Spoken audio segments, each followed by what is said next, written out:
Bien, entonces vamos a dar inicio la, la clase del día de hoy. Un minutito, por favor.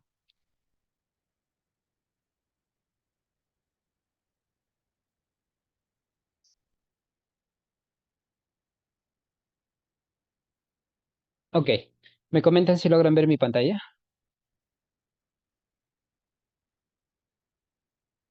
Pueden escribir por el chat.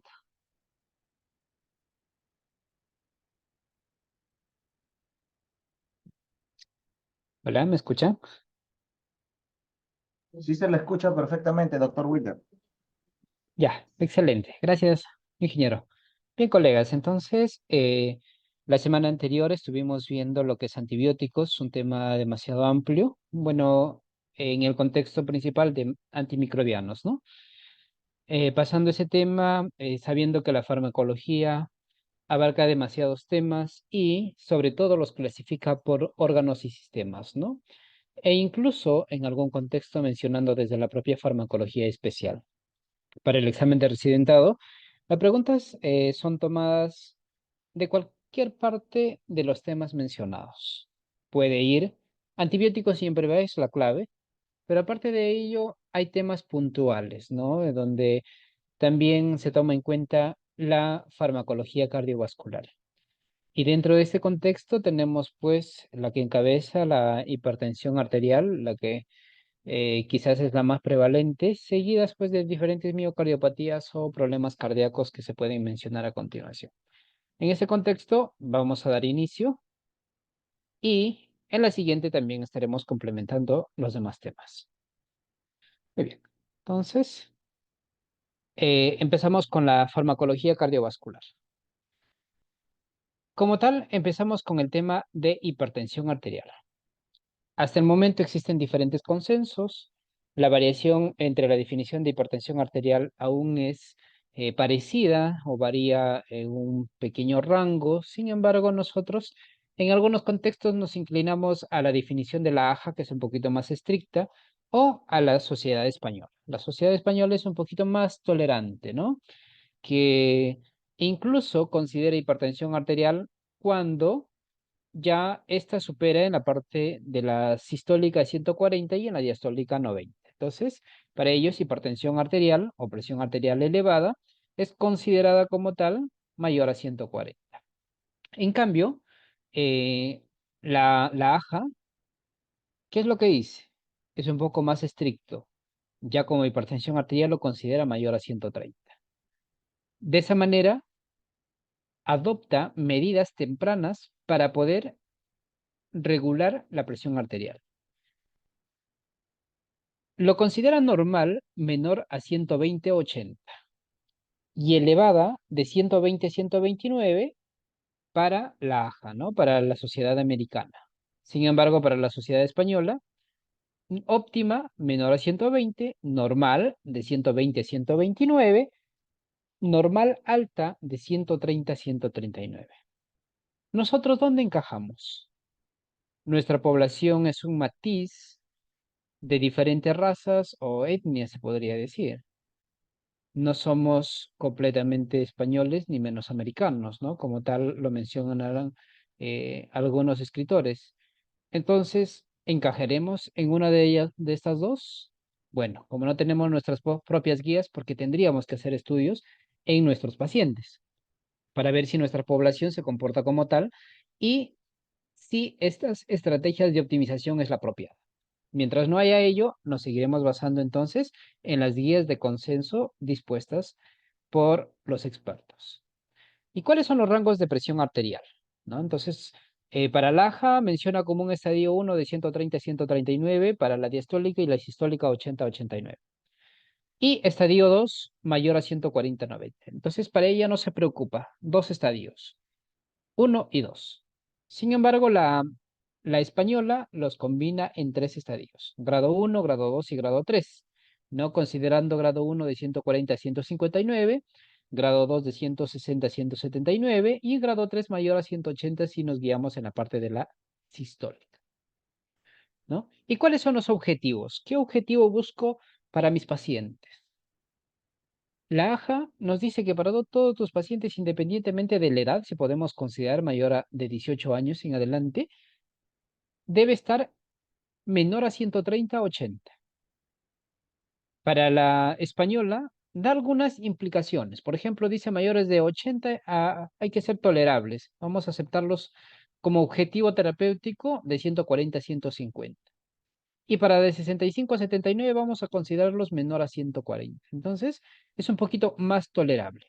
Quizás en esta población, si yo me guío por la sociedad española, en la condición incluso que le estoy atendiendo, no voy a ser tan estricto, ¿no?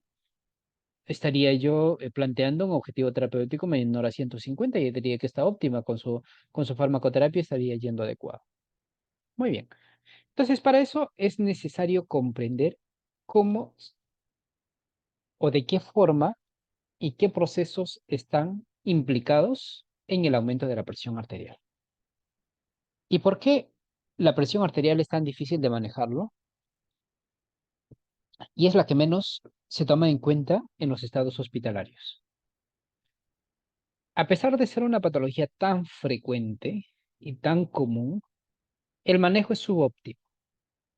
La utilización de los antihipertensivos no es apropiada.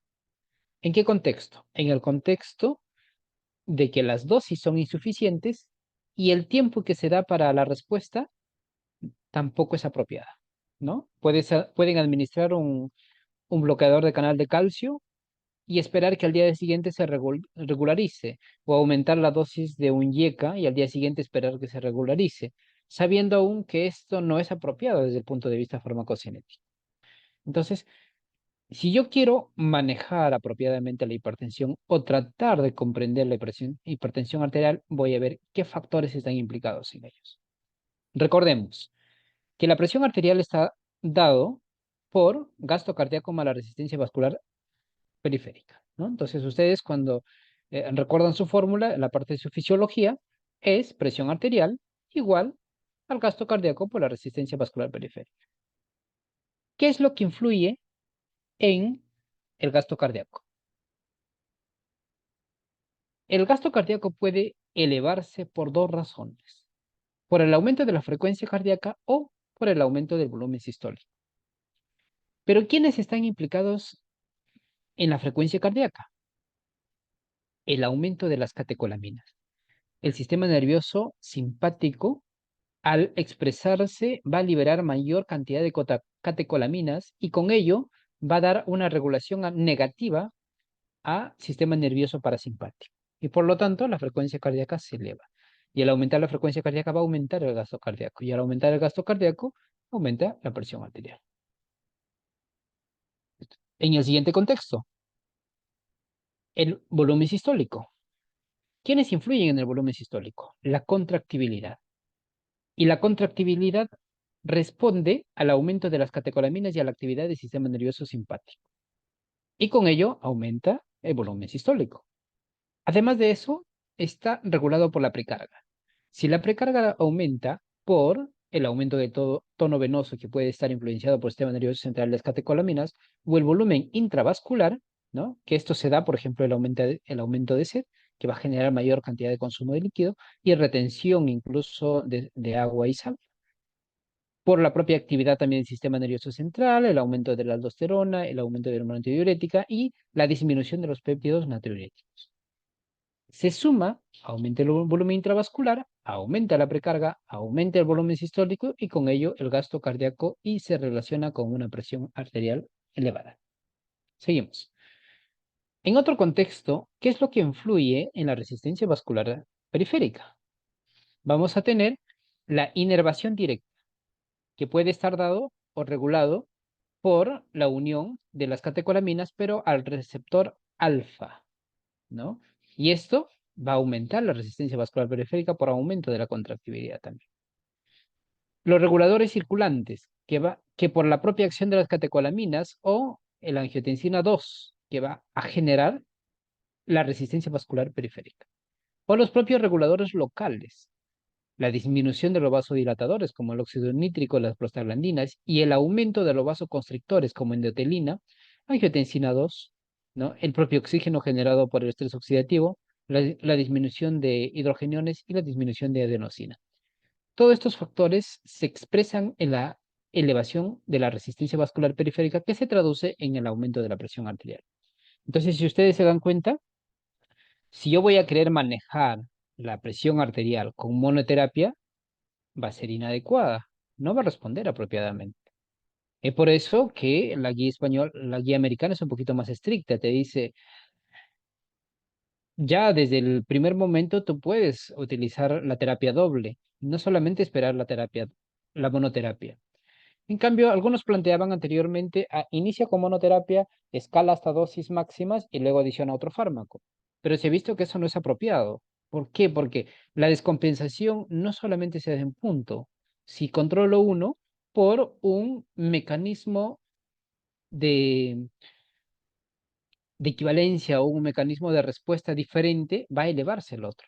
Por lo tanto, no va a poder lograrse apropiadamente. Entonces, estos son los principales factores determinantes de la hipertensión arterial. Pero en esos factores, ¿qué es lo que influye? Aún no hemos visto con ustedes la parte de la toxicología. Es algo que no se toma en cuenta, pero sin embargo lo vamos a ver ya en el tema toxicología. ¿Por qué? Hay algunos metales pesados que inducen la hipertensión esencial, ¿no? Por ejemplo, el cadmio, el plomo. Personas que no padecen de hipertensión arterial, no tienen factores de riesgos, no tienen factores genéticos y son hipertensos. ¿A qué puede deberse todo eso? A la exposición repetida probablemente a metales pesados, ¿no?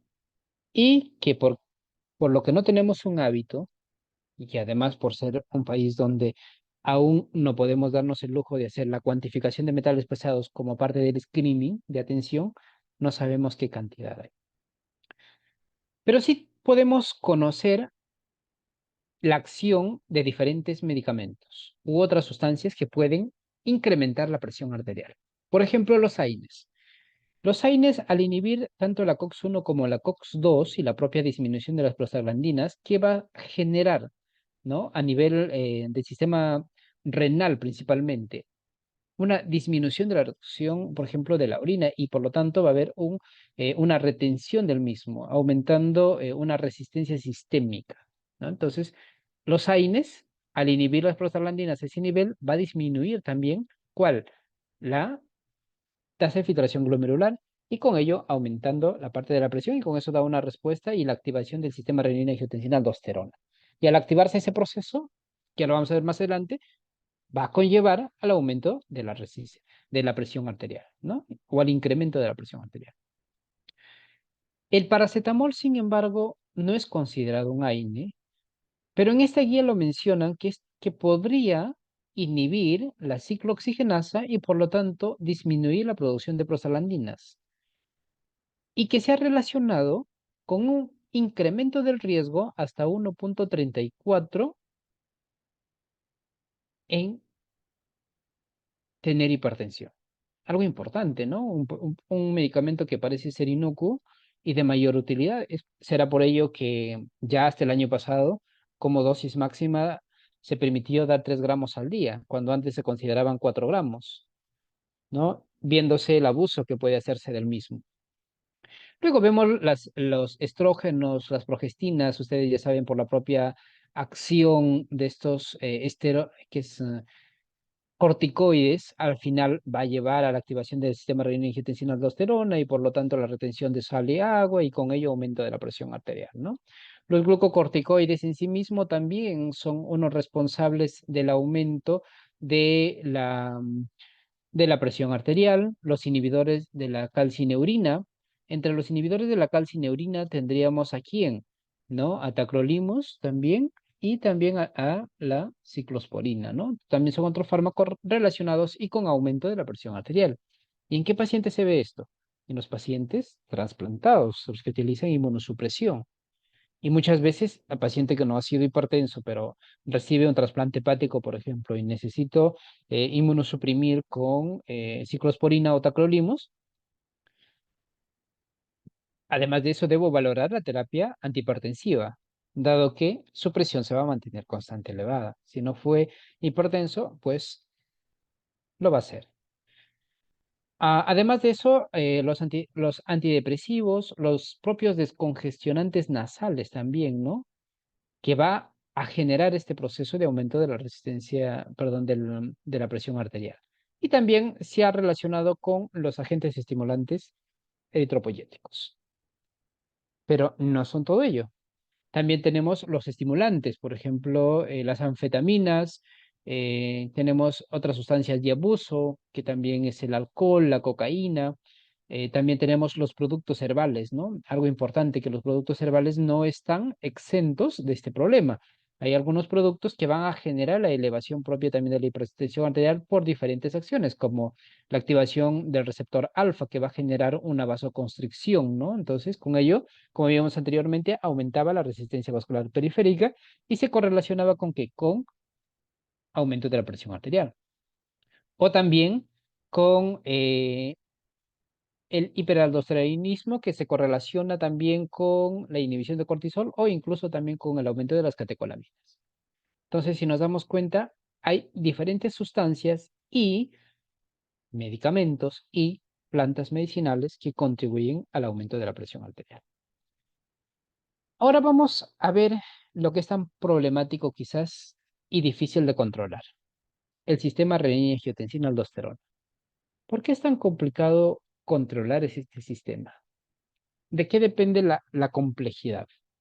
Es tan sencillo como lo hemos aprendido, que el riñón libera la renina, el hígado libera el angiotensinógeno y esta es metabolizado angiotensina 1, angiotensina 2 y se une a su receptor y genera la aldosterona. ¿Es simple ese proceso o hay algo más que ello? Nos damos cuenta, para empezar, que el angiotensinógeno no solamente es producido por el hígado, sino también por el cerebro, la hipófisis, los vasos sanguíneos, el corazón, los riñones, la glándula suprarrenal, producen tanto renina como angiotensinógeno. Si solamente te enfocas en inhibir la renina producida por el riñón y el angiotensinógeno probablemente del hígado, pues no sería tan apropiado. Y en ciertas condiciones, es más, en el paciente hipertenso, la producción del angiotensinógeno se duplica hasta se triplica de lo normal. Es como una respuesta que genera mayor sustrato para la enzima que es la renina. Si empezamos de la parte superior, en la producción de renina, como vimos, no solamente tiene una fuente renal, y aparte de ello, la propia renina es también una,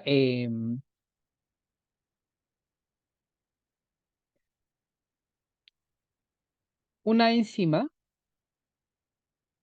que proviene de la prorenina. Y se ha demostrado que la prorenina también tiene su propio receptor y está ligado al aumento de la presión arterial, y no solamente la renina. Si seguimos la línea, si la renina va a metabolizar al angiotensinógeno y lo va a convertir en angiotensina 1, vamos a seguir las líneas principales. Esta, por una enzima convertidora de angiotensina, se convierte en angiotensina 2 y que se va a unir tanto a su receptor AT1 como AT2, que es por un momento, y con ello va a llevar a la activación de sus receptores y por lo tanto a la vasoconstricción, fibrosis, apoptosis, inflamación y retención de sodio y agua, que se correlaciona en qué? En la presión arterial. Pero si yo no tengo la renina, y ahí nació el problema del alesquiren, que es el único inhibidor de renina. Entonces digo, voy a inhibir la renina, entonces ya con eso voy a solucionar. Entonces de esa manera ya no me preocupo porque el angiotensinógeno no se va a convertir, pero mentira. Tenemos las catepsina G y las toninas que van a convertir al angiotensinógeno en angiotensina 1, puede ser en ausencia de renina. Por lo tanto, esta no deja de producirse y la angiotensina 2 seguirá produciéndose y uniéndose a su receptor y por lo tanto generando la vasoconstricción y el aumento de la resistencia vascular periférica o incluso el aumento de la presión arterial como tal, ¿no? Asimismo, La angiotensina 1 se puede convertir en una angiotensina 2,10 que se relaciona por un lado o también por una angiotensina 1,9 que también va a convertirse, por ejemplo, por una enzima convertidora de angiotensina, angiotensina 1,17 y al final que también se unen estas angiotensinas a un receptor más. Y al unirse se correlaciona con ¿qué? Con vasoconstricción, fibrosis, apoptosis, inflamación y retención de sodio y agua. Entonces, vemos que por diferentes mecanismos derivados de la propia renina o del misma angiotensina, por acción de la enzima convertidora de angiotensina 1 y 2, se convierten sustancias que van a activar diferentes sistemas que van a aumentar al final la presión arterial. Eso entonces, ¿a qué genera? ¿O qué nos da a entender? Que el manejo o la inhibición de la sistema renina-angiotensina-aldosterona es más difícil de lo que creemos. Que no es tan simple de solo manejar un pequeño esquema terapéutico del cual conocemos. Entonces, aquí podemos ver un poquito más detallado, quizás, o un poquito más bonito, se puede ver, ¿no? La unión, y aquí vemos la prorrenina se une a un receptor de prorrenina que también se va a unir a la activación de todos los sistemas mencionados que va a generar la presión arterial. Por otro lado, el angiotensinógeno, que por un lado, por la calicreína producía la angiotensina 1,12 y por la renina, aquí, bueno, le dan más chance a la renina, que se convierte en angiotensina 2, 1, y esto se convierte en angiotensina 2,10 y nuevamente se va hasta unirse a un receptor de angiotensina 4. En cambio, la que sigue a la conversión de la angiotensina 2, este sí se une tanto al AT1 y al AT2, ¿no? Entonces, son diferentes eh, mecanismos que se producen de una sola sustancia, diferente, ¿no? Y aquí al lado he colocado los receptores. ¿Y cuál es el efecto? Por ejemplo, si se une la angiotensina 1 al ET1, ¿no? ¿Quiénes se van a unir? Por ejemplo, angiotensina 2, angiotensina 3, angiotensina A, angiotensina 1,12, que produce vasoconstricción, hipertrofia y fibrosis y nefropatía. Ah, interesante, ¿no? Tiene este solo receptor diferentes ligandos para unirse. En cambio, el benéfico sería la angiotensina 2, ¿no? Que al unirse tanto la angiotensina 2, la angiotensina 3, la angiotensina 1,7, la 1,9 y la A, produce vasodilatación, antihipertrofia, antifibrosis y natriuresis. Por eso que en algunos contextos no se ponen de acuerdo si es mejor dar un IECA o un ARA. Cuando ustedes en su curso de farmacoterapéutica han evaluado el fármaco P, ¿no? Y el medicamento P, o el grupo farmacológico P en el paciente, como primera elección no sabían, supongo, qué elegir, si un YECA o un ARA, si ambos los ponen en la misma balanza, con el mismo equilibrio, ¿no? Solamente que difieren en efectos adversos, probablemente. Pero en teoría se menciona que un antagonista de receptor de angiotensina 2 sería mucho mejor porque va a inhibir la T1 y va a dejar que la angiotensina libre se una a la T2 y va a producir el efecto benéfico de vasodilatación, antihipertrofia, antifibrosis y natriuresis. Sería, en teoría, lo más apropiado, porque si solamente inhibo la enzima convertidora de angiotensina, tengo diferentes enzimas que me van a producir angiotensina 2 sin utilizar la angiotensina 2. Por ejemplo, una quimasa que a partir de una angiotensina 1,12 me produce angiotensina 2, una quimasa que a partir de la angiotensina 1 me produce angiotensina 2, una angiotensina 2 donde no inhibe los IECA me va a producir una angiotensina 2. Entonces se dan cuenta que existe tres tipos de enzimas diferentes que me va a producir la angiotensina 2 para unirse a su receptor. Entonces, en esa teoría diría que sería mucho mejor darle un, un ARA 2 antes de un YECA. Es un planteamiento teórico, no demostrado en la parte de ensayos clínicos, porque ahí no hay diferencia significativa. La angiotensina 1,7 que se produce al receptor más produce vasodilatación, antihipertrofia, nefrosis, antifibrosis y natriuresis. Los que se unen a la AT4, como la angiotensina 4, la angiotensina 3,7, producen neuroprotección, cognición, vasodilatación renal y natriuresis. Y aquí nos damos cuenta que la propia prorenina, antes de convertirse a renina y si se une a su receptor, ¿qué produce? Hipertrofia, fibrosis y apoptosis. Y la propia renina también. Si se dan cuenta, la renina no solamente degrada al angiotensinógeno, sino también se une al receptor de prorenina y produce sus efectos. Muy bien, entonces, revisando ello, también dentro de las guías de manejo de la hipertensión arterial tenemos la JNS7, la JNS8 actualmente que se tiene, y esta nos da un pequeño alcance de la historia natural de la hipertensión arterial primaria no tratada, cómo es el avance, ¿no? Si se presenta entre 0 a 30 años, una prehipertensión es lo que más probablemente se presenta en esta edad. Eso no quiere decir que no se presente. Ahora, por el aumento de la obesidad y el sedentarismo, tenemos bastantes jóvenes y niños con hipertensión arterial, ¿no? Entonces ya se ha desfasado quizás por las propias costumbres que se va adoptando con el tiempo, por los hábitos saludables. Hipertensión temprana se consideraba de 20 a 40, hipertensión establecida de 30 a 50 años, ¿no? Si esta no es tratada, las complicaciones de la hipertensión arterial puede conllevar a un curso acelerado maligno, a una hipertrofia cardíaca, insuficiencia cardíaca, infarto, aneurisma y disección de vasos grandes, a nivel cerebral, isquemia, trombosis y hemorragia, a nivel renal, nefroesclerosis, insuficiencia renal. Entonces nos damos cuenta cuántas complicaciones aparecen solamente de no manejar apropiadamente la presión arterial. Por ello, que la OMS lo clasifica como el asesino silencioso.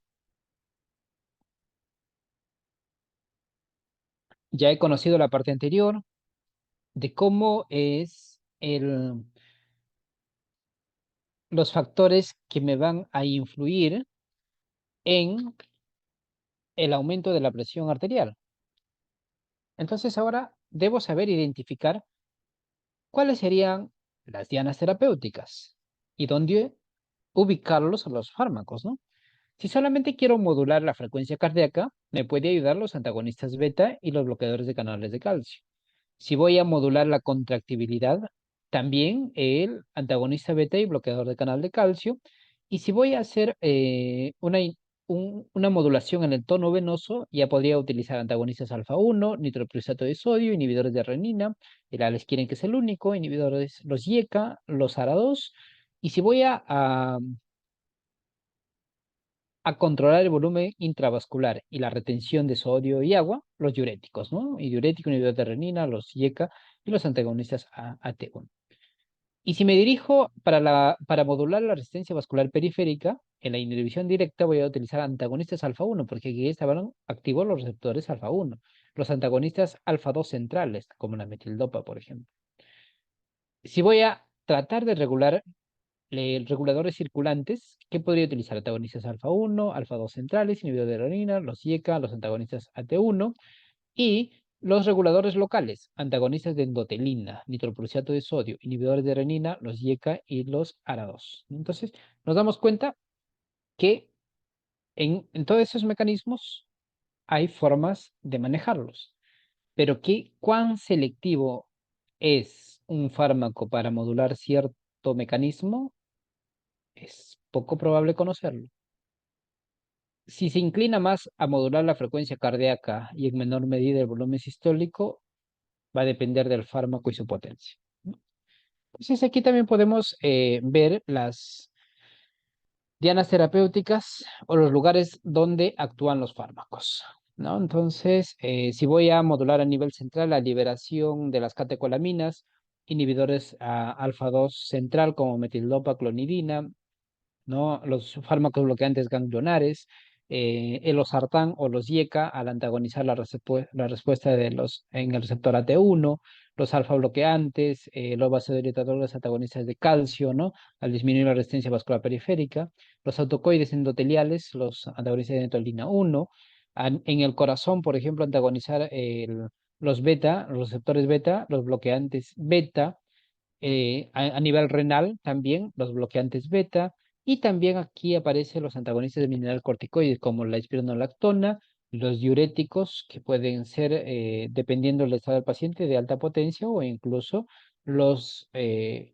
tipo tiazida, ¿no? Y los IECA para controlar ¿quién? La enzima convertidora de angiotensina y el aldostirén renina. Entonces, el único inhibidor de renina es el aldostirén o aquí, bueno, mencionan al enalquirén, que serían dos fármacos, pero que su utilidad en la parte clínica como monoterapia no es apropiada y ya lo vimos por.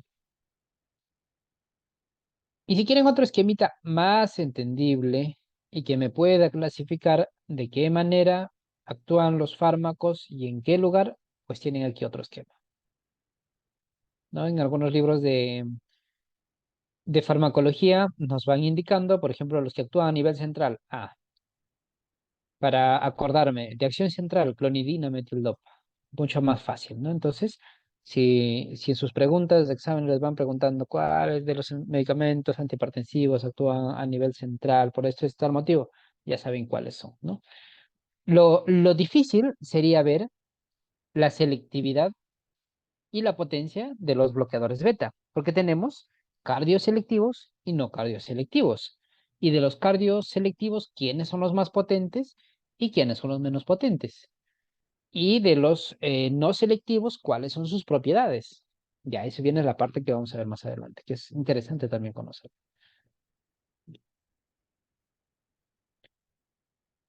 Esta es una parte para recordar nada más qué medicamentos tengo en diuréticos, tiacídicos y sus formas relacionadas como la hidroclorotiazida y la clortalidona, en diuréticos de asa como la furosemida, bumetamida, torsemida, ácido betaclínico, en diuréticos ahorradores de potasio, amilorina, triamtireno y espironolactona, en los simpaticolíticos, antagonistas adenérgicos beta como metoprolol, atenolol, en agonistas adrenérgicos alfa, prazosina, terazosina, doxazosina, fenoxibenzamina y la fentolamina. Antagonistas adrenérgicos mixtos, la betalol, carbidilol. Fármacos de acción central, metildopa, clonidina, guanabenzina y guanfacina. Y bloqueadores de neuronas adrenérgicas como el guanadrel y reserpina. Y en los bloqueadores de canales de calcio tendríamos los tipos dihidropiridínicos y no dihidropiridínicos, ¿no? Como verapamilo, diltiazem, nifedipina, felodipina, nicardipina, amlodipina. Y en vasodilatadores arteriales, hidralacina, minoxidilo, diazóxido, fenolpan y arteriales venosos, nitroprusiano. Entonces, si quieren ver de forma general qué grupos farmacológicos tengo para la hipertensión, son todos los que se mencionaron. ¿Es necesario analizarlos uno por uno? Es muy necesario. Entonces vamos a empezar a analizar los fármacos antihipertensivos de tal manera que ustedes puedan llevar algo de ello y también cuál es su utilidad y qué problemas presentaría al utilizarlos. Entonces, vemos la estructura del enalapril, un prototipo de una de las clasificaciones de los IECA, y la unión al sitio activo de la enzima convertidora de angiotensina. ¿Qué tipo de unión presenta? Tiene unión que hace el sulfuro con el zinc, por ejemplo, hace un- una unión a este nivel con el zinc que puede ser de tipo iónico, una unión de puentes de hidrógeno, que vemos aquí el oxígeno con el hidrógeno del sitio activo de la enzima, y por otro lado vemos una también atracción entre las cargas opuestas, ¿no? Del grupo carbonilo y el sitio activo también de las sustancias. Entonces, se une a través de uniones iónicas, puentes de hidrógeno, eh, hidrofóbicas, que pueden ser de fuerzas de Van der Waals, puede ser, o uniones iónicas también propiamente dicho, ¿no? Entonces, de esa manera se estabiliza y va a inhibir la enzima. ¿Y cuál es el resultado? La no producción entonces de qué? De la angiotensina 2. Pero como vimos anteriormente, y aquí para que ustedes lo vean más claro, en el anterior estaba muy extenso, que la propia angiotensina 1 es convertida por la angiotensina 2 en angiotensina 1,9. Y esta nuevamente por la angiotensina 2 se convierte en angiotensina 1,7, que se une a un al receptor más que va a producir un efecto benéfico. Vasodilatación, antifibrótico, antiinflamatorio, disminución del estrés oxidativo y antiproliferativo. Pero si yo inhibo la enzima convertidora de angiotensina, por este lado corto esta vía, que es benéfica, y por este lado voy a disminuir el sustrato. Pero no queda exenta de la actividad de quiénes, de la quimasa, de la tonina y catepsina G, que van a convertir a la angiotensina 1 en angiotensina 2, y esta que se va a unir tanto a receptores AT1 y AT2. Y en estado de hipertensión tiene mayor selectividad por AT1 que produce vasoconstricción, fibrosis, inflamación, estrés oxidativo e hipertrofia cardíaca que me lleva a la enfermedad. Entonces nos damos cuenta que la acción es diferente. Entonces, considerando eso, es necesario saber la eficacia terapéutica de los antagonistas del receptor de angiotensina 2 es equivalente a los inhibidores de IECA, como mencionábamos. Probablemente, aunque en teoría pareciese que los ARA2 son mejor que los IECA. ¿Qué preguntas te vienen en el examen? Es importante. ¿Cuál es el único fármaco del grupo de los antagonistas de la angiotensina que viene en formulación endovenosa? Entonces ahí tenemos el enalaprilato. Está para su forma endovenosa. ¿Y qué es el enalaprilato? Es el metabolito activo del enalapril. Entonces, el enalapril es un profármaco. Y aquí nos damos cuenta quiénes son profármacos y quiénes no son profármacos. Y eso ustedes deben conocer, ¿no? En algunas preguntas sí venía, ¿no? Entonces, ¿qué tipos de profármacos y fármacos tenemos de los IECA? ¿No? Entonces, o cuál es el metabolito activo del enalapril. Entonces, vemos que es enalaprilato. De los inhibidores que contienen sulfidrilo, el prototipo es el captopril y es un fármaco activo. Por lo tanto, su administración por vía oral o vía sublingual en realidad no tendría mucha diferencia, pero no es la apropiada si yo le quiero dar a mi paciente, porque su formulación es para vía oral y no para vía sublingual. ¿Que hay formulación sublingual en Estados Unidos? Claro que sí. Nosotros tenemos, no. Entonces, cuando se hace la comparación de estos fármacos dado por vía oral, pues solamente como 5 o 10 minutos es la diferencia. Después al final se iguala. O sea, no hay tanto beneficio también darle esa molestia al paciente que lo tenga bajo la lengua, ¿no? Los demás son profármacos, fenalapril, pivalopril, cefalopril y acelapril. De los que pertenecen a los inhibidores que contienen dicarboxilo, el prototipo es el enalapril y el lisinopril no es profármaco y todos los demás son profármacos. Y los inhibidores que contienen fósforo, el prototipo es el fosinopril. ¿Ya? Ya después vamos a ver los efectos adversos y contraindicaciones también para que seguramente ustedes se están preguntando de eso, ¿no?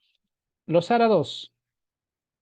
Entonces aquí tenemos a los sartán y irbesartán, por ejemplo, los más conocidos, pero que no son los únicos, un grupo bien amplio, donde actuarían los ARA2, ¿no? Aquí vemos, por ejemplo, en el sitio activo de la enzima, en la unión a los aminoácidos terminales de la propia enzima, ¿no? Aquí vemos su unión, por ejemplo, a una tirosina 184, a una histidina 183.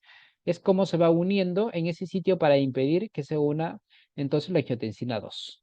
Entonces, al inhibir, en teoría, si yo inhibo el receptor de angiotensina 1, voy a evitar la vasoconstricción, la fibrosis, la inflamación, el estrés oxidativo y la hipertrofia cardíaca. Entonces, al inhibir esta vía, voy a dejar toda esta cantidad de angiotensina 2 para unirse ¿a quién? Al receptor AT2 que me va a producir vasodilatación, antifibrótico, antiinflamatorio, estrés oxidativo y antiproliferación. Entonces sería un efecto beneficioso. Eso sería lo más adecuado, ¿no? Además de eso, podemos ver acá eh, el tipo de receptor es un receptor metabotrópico, ¿no? Con sus 7 dominios transmembranales y sus aminoácidos terminales, ¿no? Que va a permitir la unión completamente dada. Pero aquí, ¿qué es la importancia que podemos ver? que al unirse va a desencadenar el aumento de calcio como segundo mensajero que me va a aumentar la contracción cardíaca y me va a generar una hipertrofia. Y que al mismo tiempo está relacionado, por ejemplo, con una placenta normal que por daño oxidativo me va a llevar a malformación o daño del feto también. Y por otro lado, por el propio aumento del estrés oxidativo también y el factor tisular, me va a llevar a la hipertensión y por otro lado a una proteína. Entonces, nos damos cuenta cuáles son los efectos al unirse al receptor en el caso de la angiotensina 2. Entonces, si lo antagonizo, evitaría todo ello, que sería lo recomendable. Entonces, de acuerdo a la afinidad por el receptor AT1, vemos que candesartán es igual a omesartán y esto es mayor que ibersartán, pero ibersartán es igual a eprosartán, que son mayores que telmisartán e igual al valsartán, y este es igual al metabolito del losartán y el metabolito losartán es más activo que propio losartán. Entonces aquí tenemos a todo el grupo de los arados, candesartán, valsartán. Una característica importante del valsartán que deben recordar lo que su administración debe ser antes de las comidas para poder alcanzar adecuadamente una concentración. Además de eso, recuerden también de la alerta que salió con valsartán, ¿no? Relacionado con cáncer por encontrarse sustancias algunas nitrosaminas en ese lugar, pero que se daba, unos decían por contaminación y otros por el propio producto de fabricación, ¿no? Entonces lean esa parte. Desde el 2012 hasta el 2015, 2016 más o menos hubo un lote que se ordenó la retiración, pero en nuestro país no se hizo y en algunos países tampoco. Y relacionan que la aparición de cáncer de vejiga, por ejemplo, uno de ellos, está relacionado por este tipo de fármaco que tenía esa nitrosamina. Después se dieron cuenta que no, que era el producto de fabricación, que ahí seguimos, ¿no? Entonces ahí viene la industria por un lado a decir, ¿es cierto que es producto de fabricación o es cierto que tiene una contaminación como tal? Ibersartán, telmisartán, el losartán, recuerden que tiene un metabolito activo y este metabolito tiene un tiempo de vida media más larga incluso que el losartán, ¿no? Es algo muy importante. El siguiente grupo tenemos los bloqueadores de canal de calcio. Y aquí vemos, por ejemplo, cómo se comporta un bloqueador de canal de calcio al unirse en el sitio de unión, ¿no? Y cómo va a bloquear este canal. Un ejemplo tenemos al nifedipino que va a inhibir el canal de calcio tipo L y por lo tanto va a evitar el ingreso de quién? Del calcio como tal, ¿no? Y evitar el ingreso de calcio va a evitar la mayor liberación de calcio intracelular y con ende también va a disminuir la activación de la miosina activa y por lo tanto la disminución de la contracción, ¿no? Entonces, en teoría, al inhibir el calcio también aumentaría la actividad de un vasodilatador que viene a ser el óxido nítrico y con ello tendría un efecto benéfico. Entonces, ¿pero qué diferencia existen entre los antagonistas de canales de calcio de tipo piridina y no dihidropiridina? Es importante, ¿no? Por ejemplo, para hipertensión arterial yo no utilizo con frecuencia verapamilo y diltiazem. Su utilidad es diferente, por ejemplo, las arritmias, en algún otro problema cardiovascular, más no en la hipertensión arterial. Y nos damos cuenta por algo tan sencillo que verapamilo y diltiazem tienen el verapamilo y el diltiazem mayor acción a nivel cardiovascular, mientras que nifedipino y su grupo tienen una acción más donde en la parte arterial distal, es decir, me va a disminuir la resistencia vascular periférica. Por lo tanto, serían en teoría los fármacos más apropiados a ese nivel, ¿no? En la inhibición cardíaca, por ejemplo, ¿qué me va a producir? Disminución de la frecuencia cardíaca como tal, disminución de la conducción auriculoventricular y la fuerza de contracción, ¿no? Entonces, por la propia acoplamiento. Entonces, en las arritmias sería lo apropiado. Luego entramos a los diuréticos de tipo tiazida. Ahí tenemos al más conocido quizás y en nuestro país, Creo que es el único que tenemos, que es la hidroclorotiazida, o no sé si ya tenemos clortalidona. Aunque sí he visto clortalidona, pero en los pacientes que traen, por ejemplo, su medicación de Estados Unidos, ¿no? Que se tienden allá y vienen a hacer sus controles acá de forma continua, ellos sí manejan, pues. Entonces, ¿qué es lo que hace? ¿Dónde va a actuar los diuréticos de tipo tiazida? A este nivel, ¿no? Inhibiendo el reingreso de sodio, que sería lo más apropiado. ¿Por qué? Porque el aumento de sodio va a retener agua y con ello va a aumentar el volumen, como vimos anteriormente, y con ello aumentaría la presión arterial. Los diuréticos ahorradores de potasio, como la espironolactona. ¿Y cómo actúa la espironolactona? ¿No? Aquí nos damos cuenta la aldosterona al ingresar a su receptor tipo nuclear, esta va a activar el movimiento de quién, de, de un, de una proteína. Esta proteína es un tipo canal que al final va hacia la membrana y que permite el ingreso de sodio, por ejemplo, ¿no? Entonces la retención de sodio. Y por otro lado también la eliminación de potasio. Y si inhibo, por lo tanto no se va a dar la expresión. Este canal no se va a traslocar hacia la membrana. Y solamente, ¿qué es lo que voy a hacer? Perder sodio y, por otro lado, voy a retener potasio. Y por eso que un efecto adverso de ellos, por ejemplo, es la hipercalemia, ¿no? Ahora, ¿qué pasa con los bloqueadores beta? Los beta bloqueadores. En la farmacomodulación que hacen los beta bloqueadores, tenemos aquellas modificaciones que van a ver la parte de la selectividad y la agregación también de algunos eh, grupos funcionales, ¿no? Por ejemplo, uno en la posición orto que va a generar una mayor selectividad por beta 1, en la posición meta una selectividad intermedia y en la posición para una alta selectividad incluso, ¿no? Entonces, aquí nos damos cuenta y ustedes esto anótenlo, es muy importante. Si te preguntan cuál de los beta bloqueadores selectivos es más potente, es el Nebivolol 40.6 veces más que el último comparado podría ser, por ejemplo, en selectivos el atenolol. El siguiente es el bisoprolol. Es por eso que algunos se dicen, no, pero el más potente es el bisoprolol, probablemente porque no tenemos el nebivolol, y si lo tenemos no es muy utilizado. Pero en sí el más potente es el nebivolol.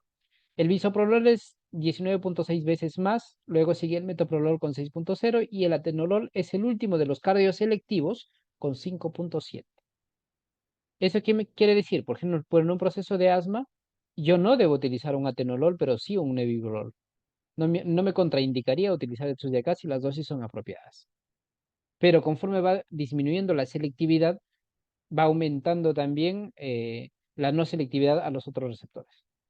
Luego tenemos, por ejemplo, ya a los no selectivos, ¿no? El carvedilol, la betalol, propanolol, que se une tanto al beta 1, beta 2 o también a los alfa en caso de carvedilol. Pero ¿cómo actúan ellos? Aquí nos damos cuenta quizás que también son unidos a receptores ligados a proteínas G, que son tipo metabotrópicos, que va a llevar la acción directa, no el fármaco, sino un segundo mensajero como el MP cíclico, ¿no? Que va a inhibirse, va a disminuir la contracción por la inhibición incluso de la propia entrada de calcio por este lado. Y aquí vemos quizás un poquito más a detalle la acción, ¿no? Las consecuencias de la activación del sistema simpático al unirse a sus receptores, las catecolaminas, hay diferentes respuestas. Y a nivel del organismo tenemos diferentes receptores y la ubicación también. Por ejemplo, a nivel de los ojos, va a producir, si se une al receptor alfa 1, dilatación de las pupilas, ¿no? En el sistema nervioso central va a aumentar el impulso y la tensión. En la saliva, por ejemplo, si se une al receptor alfa 1 por activación del sistema nervioso simpático, se va a ver disminuida y viscosa. Entonces, si en algún momento estás estresado, te sientes quizás con miedo, vas a sentir menos saliva y con ganas de atragantarte incluso, y se va a volver viscosa, porque se está uniendo las catecolaminas al alfa 1 de ese nivel. A nivel pulmonar, ¿qué produce? Un efecto benéfico es vasodilatación, ¿no es cierto? Cuando se une al receptor beta 2. En la piel, producción de sudor, pero en este caso ya tenemos más la participación no de la catecolamina como tal, sino tenemos, por ejemplo, de la acetilcolina, ¿no? Ese es pero dado por el efecto colinérgico. A nivel renal, tenemos el receptor beta 1, que aumenta la actividad de la renina. En el hígado, tenemos el receptor beta 2, que aumenta la degradación de glucosa y la liberación de glucosa también. En el intestino sí vamos a tener tanto beta como alfa y alfa 1, ¿no? Como en el beta va a disminuir el peristalsis y el tono de los esfínteres y la perfusión en lo que es la alfa 1. Entonces, cuando las catecolaminas, por ejemplo, están aumentadas, en el caso de una hipertensión portal en el paciente cirrótico, ¿no? ¿Qué es lo que va a pasar a nivel esplénico? Este va a generar una presión más alta y la salida en mayor cantidad de ese volumen a ese espacio. Y empieza a darse la citis, por ejemplo, ¿no? Y el objetivo que tendríamos que darle ahí, por ejemplo, sería eh, los antagonistas beta no selectivos. ¿Por qué? Por el beneficio que tienen de unirse a su receptor beta 2, no a los beta 1. En el corazón, como vemos, tienen tanto beta 1 como beta 2, pero hay mayor cantidad del beta 1 que está relacionado con aumento de la frecuencia cardíaca, la contractibilidad y la presión arterial. En el tejido adiposo tenemos tanto beta 1, beta 2 y beta 3 que aumentan la degradación de triglicéridos y la liberación de ácidos grasos. A nivel sanguíneo, alfa 1 y 2, contracción, beta 2, dilatación. En la vejiga, el tono del esfínter se ve aumentado por la a unión a alfa 1, por eso aquí tenemos los antagonistas de alfa 1, por ejemplo, utilizados para la hiperplasia benigna prostática, ¿no? El tono del músculo parietal tenemos el beta 2. Entonces, cada receptor expresado en un órgano diferente. Cuando hay una activación del sistema simpático, hay diferentes manifestaciones que te van a preparar para la huida y la respuesta, como tal se menciona, ¿no? En cambio, el otro, el parasimpático, es más conservador incluso. Y aquí vemos al unirse al receptor beta, esta va a activar la proteína GS, que al final la actividad de la adenilato ciclasa va a activar a quién, o va a degradar al ATP y va a aumentar la mayor proporción de AMP cíclico, y el AMP cíclico por un lado va a activar los canales de marcapaso en el corazón, ¿no? Iniciando el impulso, y por otro lado también la activación de la proteína sinasa A, que va a aumentar la fosforilación, ¿no? Entonces por este lado también, ¿qué es lo que pasaría? Va a activar de una forma normal, ¿no? Activaría el ingreso de calcio, y esto va a llevar al final a la acción de la actina y la miocina, y por lo tanto se daría un inotropismo positivo. Entonces, si antagonizamos todo esto de acá, evitamos esa respuesta. Y ahora, pero lo preocupante es ver qué tan selectivo es el fármaco con respecto al receptor. Si se dan cuenta, el propanolol antagoniza beta 1 y beta 2, pero no antagoniza alfa, algo importante. El carvedilol sí no distingue de la misma forma alfa 1, beta 2 y beta 1, beta 2 y alfa 1. Entonces, en un paciente hipertenso, si voy a utilizar un fármaco cardioselectivo, ¿cuál me convendría?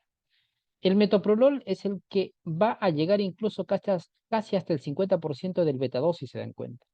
Luego sigue el bisoprolol, que también está por ese lado, y el atenolol también. El único que podría utilizarse con mayor seguridad sería el nebivolol, porque tal vez un 10% antagoniza el beta 2.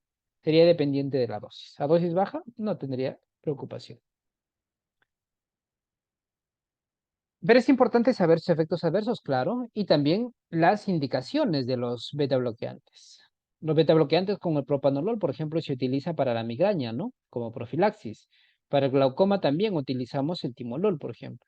Para el hipertiroidismo, propanolol, insuficiencia cardíaca crónica, también los beta bloqueantes, enfermedad coronaria, taquicardia y arritmias para disminuir la contractibilidad y la frecuencia cardíaca, también utilizamos antagonistas beta 1 y la hipertensión arterial, de hecho, también, pues no es clave.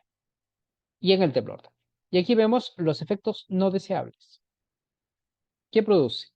Cefaleas, depresión, vasoconstricción, una broncoconstricción, bradicardia, bloqueo del aurículo ventricular y caída de la presión arterial, ¿no?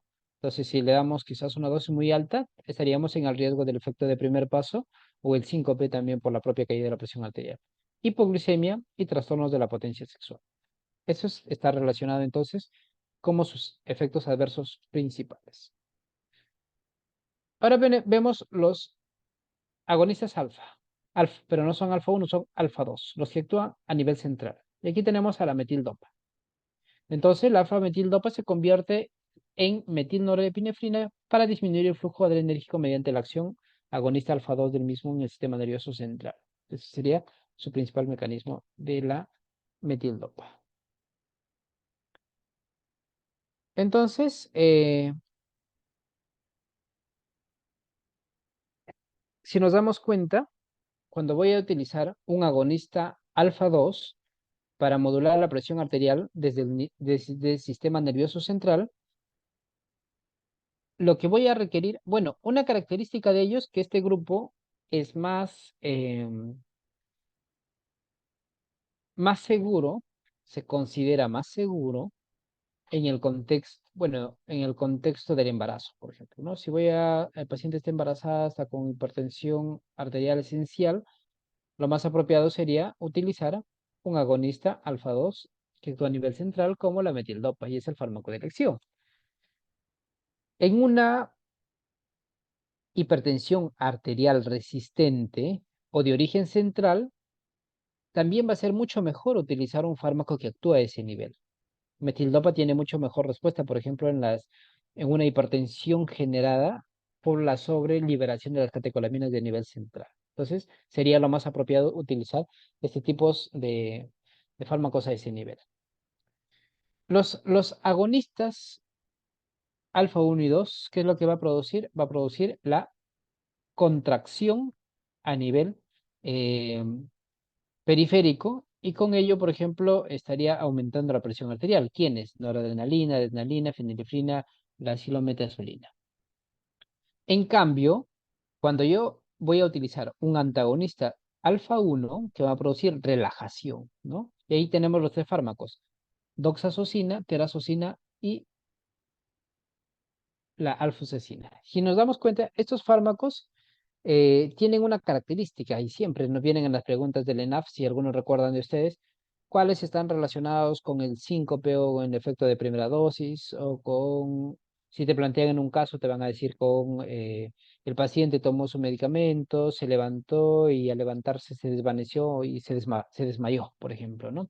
Entonces, ¿qué te recomiendan si vas a tomar durante los 30 minutos? Debes estar en reposo y no hacer ninguna actividad o tampoco levantarte de golpe por la propia caída de la presión arterial que te genera. Pero de estos fármacos, claro, tendría una propiedad muy buena si aparte de eso, su otro valor se utiliza, por ejemplo, en la hiperplasia benigna prostática, ¿no? Que nos ayuda a, a- a canalizar mucho mejor la salida de la orina. Pero ahora tenemos que es uno más selectivo, como la tamsulosina, que se une al receptor alfa 1A de forma específica y tiene menos efectos adversos el hecho del efecto de primer paso. Muy bien, entonces hemos conocido mecanismo de acción, fármacos, dónde actúan y ahora debo saber cómo utilizarlo y cuándo utilizarlo. Hipertensión arterial más o enfermedad concomitante. Si mi paciente es hipertenso y tiene un alto riesgo de angina de pecho, como de elección están los antagonistas adrenérgicos beta y los bloqueadores de canales de calcio. Forma secundaria, diuréticos y IECA. Si mi paciente es hipertenso y además tiene diabetes, como fármacos de elección están diuréticos, IECAS y ARA. Si mi paciente además de eso tiene ictus recurrente, los IECA. Si es hipertenso y tiene una insuficiencia cardíaca, La clave o el manejo de la insuficiencia cardíaca está dado por, entonces, diuréticos, antagonistas enérgicos beta y ECAS y ARA. Y si además de eso mi paciente de tener hipertensión tiene infarto de miocardio, los antagonistas enérgicos beta y los IECA. Y por último, en una enfermedad renal crónica en un paciente hipertenso, los fármacos de elección que serían los IECA y los ARA, ¿no?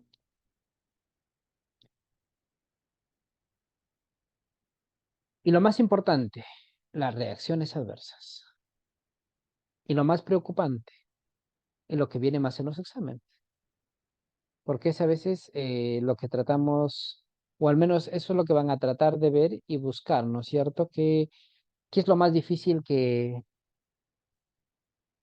el futuro residente no conoce? O supuestamente ese va a dar el nivel de complejidad de una pregunta. Pero si ustedes se dan cuenta, no existe una pregunta fácil o difícil, simplemente existe un profesional que lee y no lee. Porque la teoría es la misma, la complejidad no es más que la literatura hecha y que lo encontramos en los libros, así que dependerá de cómo ustedes vayan a revisar para encontrar el contenido y la relación a sus preguntas. En los diuréticos, tanto tiazidas de asa y ahorradores de potasio, utilizados en hipertensión, insuficiencia cardíaca o la hipertensión grave, por ejemplo, como reacciones adversas tendríamos para los diuréticos hiponatremia, hipocalemia. En caso de ahorradores de potasio sería el contrario, hipercalemia, ¿no? Arritmias, taquicardia ventricular, entorchado y fibrilación como polimorfa. En los IECA, lo más característico, tenemos la tos y la angiodema. ¿Y por qué se daba la tos? Porque se inhibía la enzima convertidora de angiotensina y esta va a evitar la degradación de la bradicinina y el aumento de la bradicinina se ha relacionado entonces con la tos, ¿no? Además de eso, hiperpotasemia. Los YECAS y los ARAS se relacionan con hipercalemia. Eso, ténganlo en cuenta. Estos son similares casi en sus efectos adversos, por eso se coloca uno mismo. Sin embargo, los ARA2 tienen menos efecto en tos o sería muy raro porque no inhibe pues los YECA, ¿no? Pero ambos son teratogénicos, por ejemplo, contraindicados. Se utilizan tanto en hipertensión arterial, insuficiencia cardíaca, infarto agudo del miocardio, diabetes mellitus, enfermedad renal crónica, insuficiencia cardíaca y hipertensión arterial, ¿no? Los inhibidores de renina, eh, hipercalemia, teratogénicos potenciales. Los simpaticomiméticos de acción central, ¿no? Que van a producir sedación y anemia hemolítica. Y la anemia hemolítica se relaciona a la metildopa. ¿Qué más te puede producir la metildopa? Puede producir un LES, ¿no? Entonces, al producirte también un LES, sería inducido por fármacos. Bloqueadores alfa, hipotensión ortostática. Y ahí les mencionaba, entonces, el término de síncope, hipotensión ortostática o efecto de primera dosis está dado hacia los bloqueadores alfa, terazocina, doxazocina, razocina, que ya lo mencionamos anteriormente. Aplicaciones clínicas y reacciones adversas, bueno, continuamos con con los bloqueadores beta, ¿no? Como reacciones adversas va a haber un aumento mayor del LDL, una broncoconstricción de los vasodilatadores tendríamos, por ejemplo, aquí taquicardia. Hidralacina se correlaciona con un síndrome de tipo lupus, o el ES que le estaba llamando. Entonces, hidralacina, metildopa de los antihipertensivos se relacionan con un síndrome similar al lupus eritomatoso. El minoxidil, una hipertricosis, ¿no? Entonces, ya por este efecto se lo utiliza para la caída de cabello, por ejemplo, ¿no? En los shampoos que lo utilizan actualmente. Y en los fármacos parenterales, hipotensión excesiva y choque, por ejemplo, el nitroprusiato, fenoldepán, diazóxido y la betalol, que también utilizados en caso de hipertensión. Ahora, si quiero comparar los grupos farmacológicos y la acción en diferente estado. Por ejemplo, ¿quiénes me van a aumentar o disminuir la frecuencia cardíaca? Los diuréticos no va a tener un efecto en la frecuencia cardíaca ni en el gasto cardíaco, pero sí me va a disminuir la resistencia total periférica y el volumen plasmático y me va a aumentar la actividad de renina plasmática. Entonces, el efecto de los diuréticos también por un lado me va a activar la acción de la renina. Los agentes simpático-líticos, ¿no? Los que actúan a nivel central van a disminuir la frecuencia cardíaca, el gasto cardíaco, la presión total periférica y va a aumentar el volumen plasmático y va a disminuir la actividad renal. Los bloqueadores alfa aumentarían la frecuencia cardíaca, gasto cardíaco, disminuir la resistencia vascular periférica, ¿no? Y así para cada uno de estos fármacos. Y como les mencioné anteriormente, al final de los libros, tanto de Goodman y Hitman y el de Katzum, hay un resumen. Todas las diapositivas están hechas de sus libros. Así que antes de revisar una diapositiva, les sugiero que revisen la farmacología cardiovascular total para que ustedes puedan comprender paso a paso cada detalle y lo demás solamente va a ser agregación, ¿no?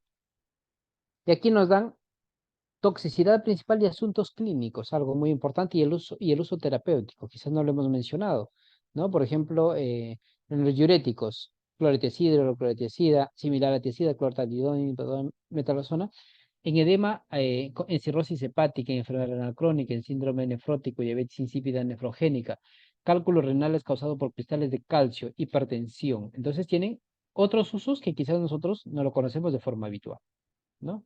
¿Y cuáles son sus riesgos? E incluso hasta de la prolongación del intervalo QT. En los diuréticos de ASA, ¿no? Edema pulmonar, edema asociado a falla cardíaca, a cirrosis hepática, enfermedad renal crónica, a síndrome nefrótico, a hiponatremia, hipercalcemia, hipertensión. No es la primera opción para tratar como nos indica, pero está indicado de forma aguda, por ejemplo, hipertensión arterial, ¿no? La torcemida puede ser superior a la furosemida y se indica que es hasta 40 veces más potente, ¿no? El riesgo de hipocalcemia y arritmia cuando se combinan fármacos prolongadores de QT. Y algo importante a recordar, furosemida se relaciona con alcalosis metabólica. Del mismo modo, para los bloqueadores beta 1, tanto en qué se utiliza hipertensión, insuficiencia cardíaca, pero la insuficiencia cardíaca no se utilizan todos. ¿Quiénes? Bisoprolol, metoprolol, nebivolol. Ampliamente utilizados para qué? Para angina, prevención de arritmias, control de frecuencia, fibrilación auricular y la propia migraña como el propanolol. Entonces, si hablamos de migraña, un beta bloqueante, propanolol.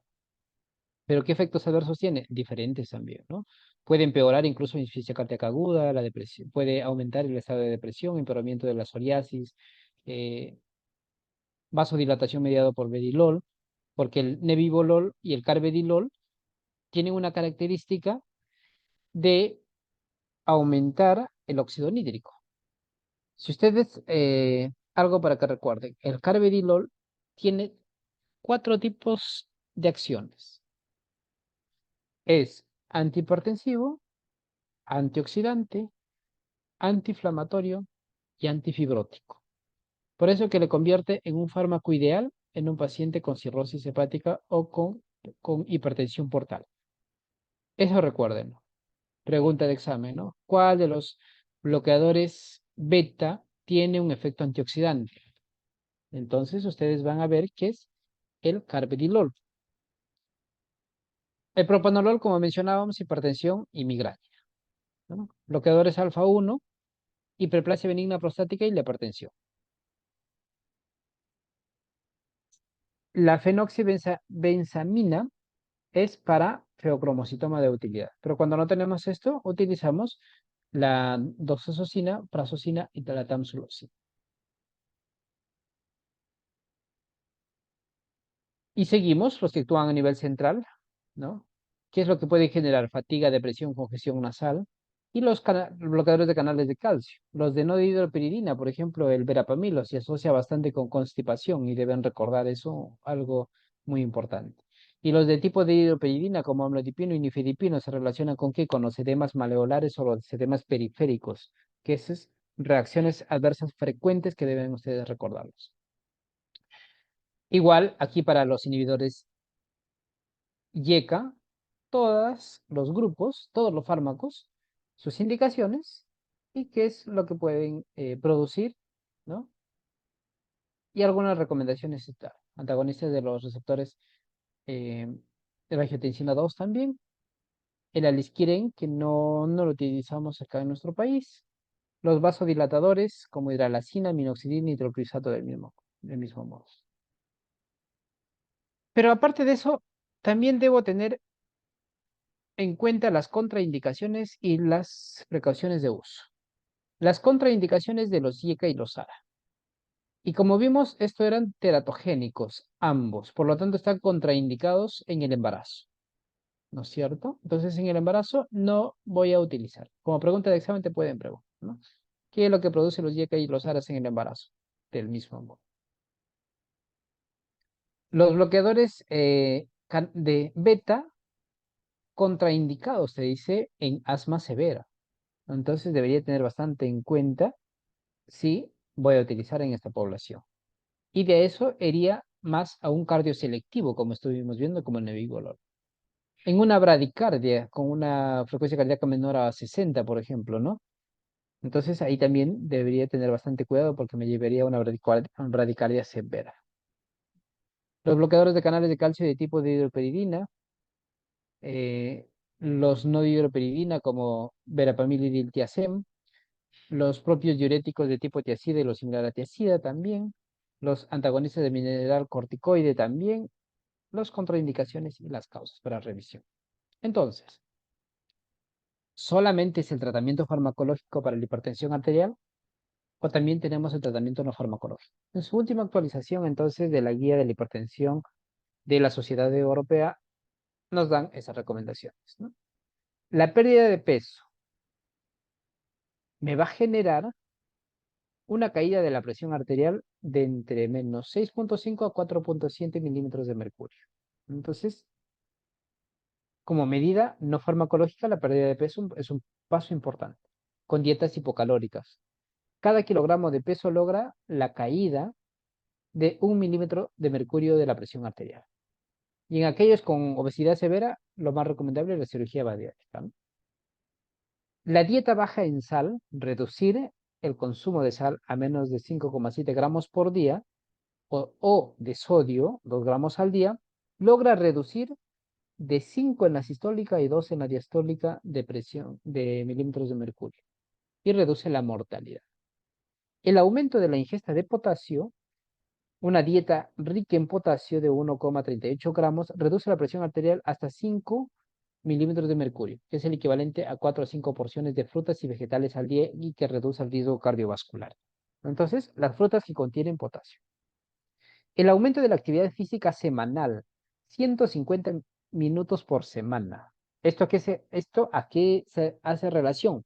A un ejercicio aeróbico moderadamente intenso, ¿no? Que reduce la presión arterial de 5 a 8 milímetros de mercurio. La reducción del consumo de alcohol. Reducir el consumo de alcohol a una frecuencia cercana a la abstinencia reduce de 3,3 a 2 milímetros de mercurio y reduce hasta un 50% los bebedores mayores a 6 tragos, ¿no? Entonces, estos hábitos de vida es muy buenos, además de eso también la reducción del tabaquismo. No hay excusas entonces para que ustedes mencionen de que no se está tocando los temas a profundidad con respecto a la farmacología, porque hemos tocado ya desde la parte farmacológica, la parte de la farmacoquímica y algunos conceptos también relacionados con lo no farmacológico. Entonces, e incluso fisiopatológico, que ya lo van a ver a profundidad también en la parte de la fisiopatología, ¿no? Quizás el mecanismo molecular. Pero no solamente nos quedamos con hipertensión arterial. En algunos contextos tenemos la urgencia hipertensiva. Y en la urgencia hipertensiva se divide en dos.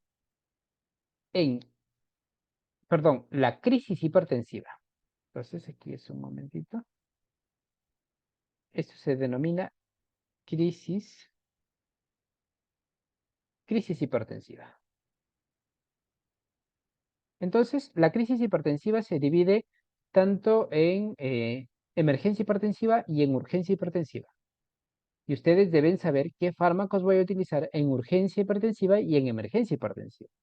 Cuándo considerar una urgencia hipertensiva y cuándo considerar una emergencia hipertensiva. ¿Qué tipos de fármacos tengo para su utilización?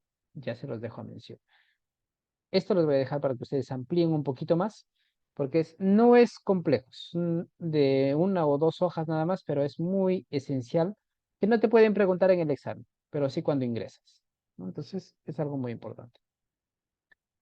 Y si quiero conocer un poquito más allá de eso con respecto a la acción, a la duración de la acción, a la dosis, a las contraindicaciones y efectos adversos de este grupo de fármacos, pues aquí les dejo también el listado total con la dosificación y también la acción de estos que son de acción inmediata, ¿no? La betalol, el esmolol, el metoprolol, que son por vía endovenosa.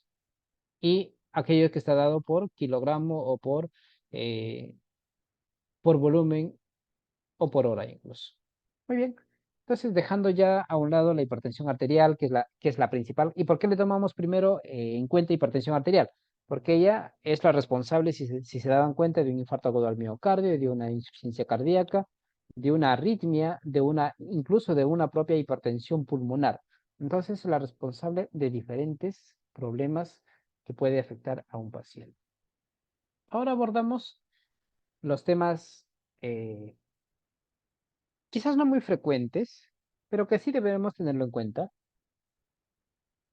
Para quienes se van a inclinar a la parte de la farmacia clínica,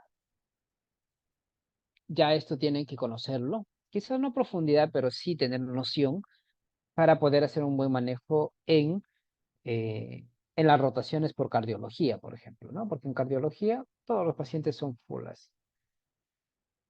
Entonces, la clasificación de los síndromes coronarios agudos, llamados también ya al tipo de infarto agudo al miocardio, que se puede determinar con un electrocardiograma y un dolor torácico con lo más adecuado. Entonces tenemos un síndrome coronario agudo con ST elevado y con ST no elevado. ¿Y cuál es el procedimiento a utilizar, a seguir en ellos, no? Ahí, por ejemplo, vemos en el que tiene un ST elevado, en el síndrome coronario agudo, con elevación del ST, ¿no? Que se correlaciona con un infarto en la elevación del segmento ST, una recanalización coronaria. Entonces, cuando yo identifico a mi paciente con un síndrome coronario agudo, el manejo directo va a ser una recanalización coronaria inmediata. Pero si no hay elevación del intervalo ST, ¿no? Sin elevación de este segmento, voy a estratificar el riesgo. ¿Qué le voy a pedir? Troponinas. A eso debo evaluar también la angina de pecho inestable, el infarto sin elevación del segmento ST. Y aquí sí voy a dar una. Por ejemplo, tenemos las heparinas de bajo peso molecular, ¿no? Y aquí se utiliza una dosis incluso hasta de 100 miligramos como dosis de carga. Si no han escuchado las dosis de carga de enoxaparina por vía endovenosa y luego las vías subcutáneas de forma normal. Y también los antagonistas de los receptores CGP3B y los fármacos antiisquémicos. Entonces, ese es el manejo de un síndrome coronario agudo. ¿Qué fármacos entonces utilizo en una isquemia miocárdica? El dolor es una causa muy frecuente. ¿Y qué se utiliza? Los opioides, ¿no? Los opioides son los fármacos utilizados para el manejo de una isquemia miocárdica. Además de eso, los trombolíticos, la aspirina, oxígeno, los nitratos, los ARA2 y los IECA también, ¿no? Para aumentar el trabajo cardíaco y disminuir la eficiencia cardíaca. Por otro lado, los beta bloqueantes, ¿no? Porque si es que no hago este control, al final el desenlace de las células miocárdicas será la muerte celular. ¿Y eso por qué? Por disminución de la energía, por disminución de las bombas iónicas, aumento de calcio, activación de proteasas, una lesión de membrana que me lleva a una necrosis. Por otro lado, la activación de receptores por ejemplo, la activación del factor de necrosis tumoral alfa, la activación de proteasas relacionadas y la fragmentación del ADN que me va a llevar a una apoptosis. Entonces, todo eso, si no es manejado con estos fármacos apropiadamente, me puede llevar a una muerte celular forzada y programada en algunos contextos. Ahora continuamos con las arritmias. En la parte de la fisiopatología ya lo vamos a manejar con el doctor Manuel, que es un experto en ello. Entonces, lo dejamos la farmacología, digo, la fisiopatología para el tema de fisiopatología. Ahora vamos a las arritmias. El término correcto sería una disarritmia, ¿no? Una alteración en el ritmo cardíaco. Ese sería lo más apropiado, ¿no? Entonces, ¿cuáles son los fármacos antiarrítmicos? Antagonistas beta, y tenemos la clasificación, ¿no? Por clases, aquellos que es la clase 1, clase 2, clase 3, clase 4. Los de clase, los beta que van a actuar tanto en la fase 4 como en la fase 2 del potencial de acción que se genera. Entonces aquí vamos a ver el grupo de fármacos, en la clasificación que les denomina a cada uno de ellos y su utilidad. La digoxina en realidad es un fármaco que no tiene una clasificación, es como un fármaco huérfano, ¿no? Que no se los agrupa ni a clase 1, ni a clase 2, ni a clase 3, ni a clase 4. Entonces la digoxina, pero sin embargo tiene un mecanismo probable de aumento de tono vagal y si hay una intoxicación, sería los anticuerpos antidigoxina la utilización. Sus características clínicas, la taquicardia auricular también puede estar presente. Entonces, la digoxina, si recordamos, se utiliza en una bradicardia sinusal con bloqueo auriculoventricular y también se puede utilizar hasta en insuficiencia cardíaca o en fibrilación auricular. Y esto es importante. eh, no, perdón, aquí estoy confundiendo. La digoxina induce una bradicardia sinusal y un bloqueo auriculoventricular por el aumento del tono vagal.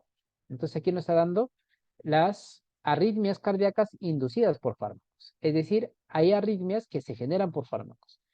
Que también puedo utilizar la digoxina para una arritmia, de hecho. Entonces, si yo salgo del intervalo terapéutico de la digoxina, voy a producir una arritmia, ¿no? Entonces es un fármaco de estrecho margen terapéutico que necesita dosaje para mantener una concentración sérica apropiada. Entonces, si la concentración sérica me dice debe estar en tal y tal y yo estoy por sobre esa concentración sérica, entonces me va a generar una bradicardia sinusal o un bloqueo auriculoventricular, ¿no? El verapamilo y el diltiazem, una bradicardia sinusal y un bloqueo auriculoventricular. ¿Por qué? Por el bloqueo de canales de calcio que, ¿no? ¿El tratamiento cuál sería? Estimulación temporal de quién? De calcio. Los bloqueadores beta, una bradicardia sinusal, la propia metildopa, un bloqueo auriculoventricular. La retirada de bloqueadores beta también me puede dar una retirada brusca, una taquicardia sinusal, ¿no? La quinidina, flecainida y propafenona, aumento de la frecuencia ventricular con aleteo auricular. La digoxina y verapamilo, un aumento de la frecuencia ventricular en fibrilación auricular, ¿no?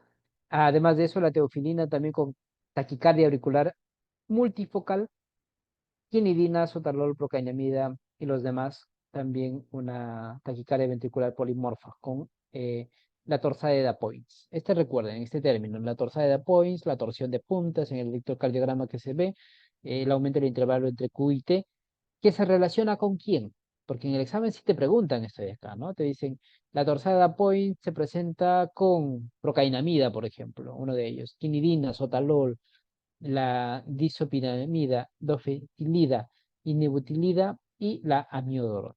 Entonces, tienen que aprenderlo esto, sí, de hecho. Una parte sí nos permite hacer una memorización de qué fármacos me producen la torsada de Point.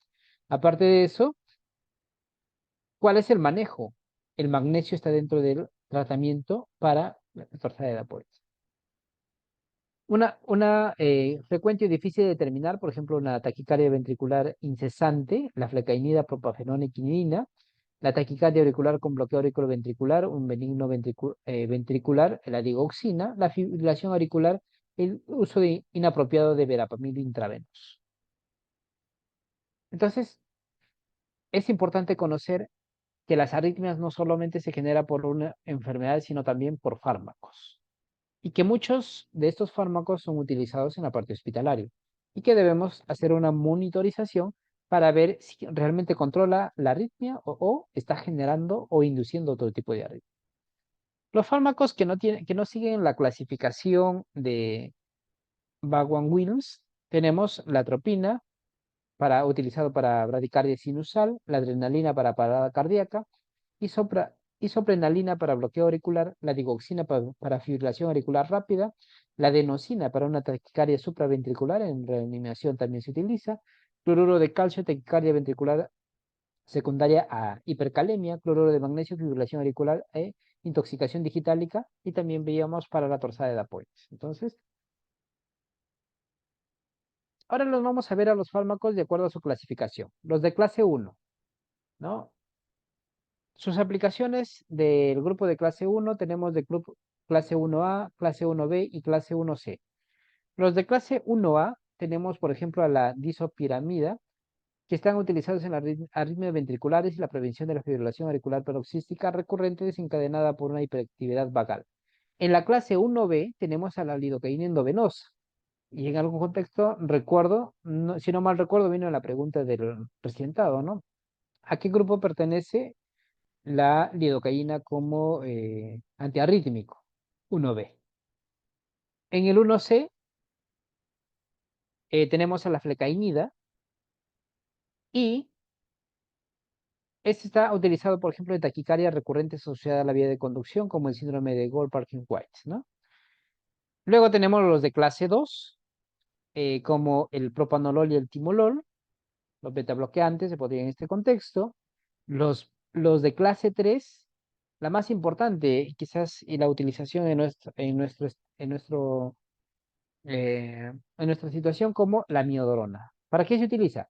Taquicardia asociada al síndrome de Gold-Parkinson-White, también es eficaz contra muchas otras taquicardias supraventriculares y ventriculares. El sotalol, el sotalol en realidad se comporta tanto como un grupo 3 como o un grupo 2 también, ¿no? De lo que es el beta bloqueante, porque es un beta bloqueante, clase 2 o 3. Entonces, de clase 3 podríamos ver a la miodorona. Una característica de la miodorona es que tiene un tiempo de vida media muy prolongado, ¿no? Efectos adversos de la miodora, muchos efectos adversos. Principales, hipo e hipertiroidismo, por ejemplo, uno de ellos también, hay que recordar eso. Los de clase 4, y sí tenemos a estos fármacos, no podemos olvidarnos, que son los bloqueadores de canales de calcio de tipo nodiopiridina como verapamilo y el diltiazem.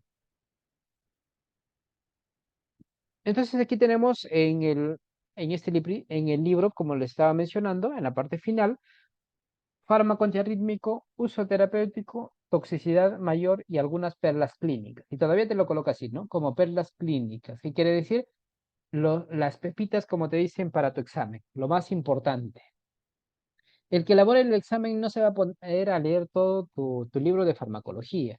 Lo más fácil va a ser revisar la parte final, los resúmenes de tu libro y va a colocar, por ejemplo, ¿no? Entonces, aquí, procainamida, prolongación del intervalo QT y la torsada de Dapoint, que se da por una acumulación del metabolito N-acetilactivo. Entonces, si se dan cuenta, tendrían ya una pregunta de examen. Y a veces se relacionan y lo demás solamente ponen alternativas. La quinidina, por ejemplo, con chinchonismo que se relaciona con tinnitus, rubor, visión borrosa, mareos, diarrea. También es un potente inhibidor de la CYP2D6, ¿no? Que va a alterar los efectos de los digitálicos y antidepresivos. Marcada prolongación del intervalo QT y alto riesgo de torsada de Dapoint. Es otro fármaco que te puede dar un torsada de Dapoint, ¿no? Otro fármaco conocido para nosotros, la lidocaína, ¿no? Convulsiones y tinnitus, temblor, alucinaciones, somnolencia y coma. La flecainida, riesgo de proarritmia, una visión borrosa. Entonces, esos términos, sí, ¿no? Propafenona, ¿no? Un riesgo de una proarritmia. Además, los beta bloqueantes, bueno, eso ya sabemos, como ya vimos anteriormente, sus efectos adversos, ¿no? La miodorona, hipotensión, torsada de Dapoint, fibrosis pulmonar, esto recuérdenlo bastante.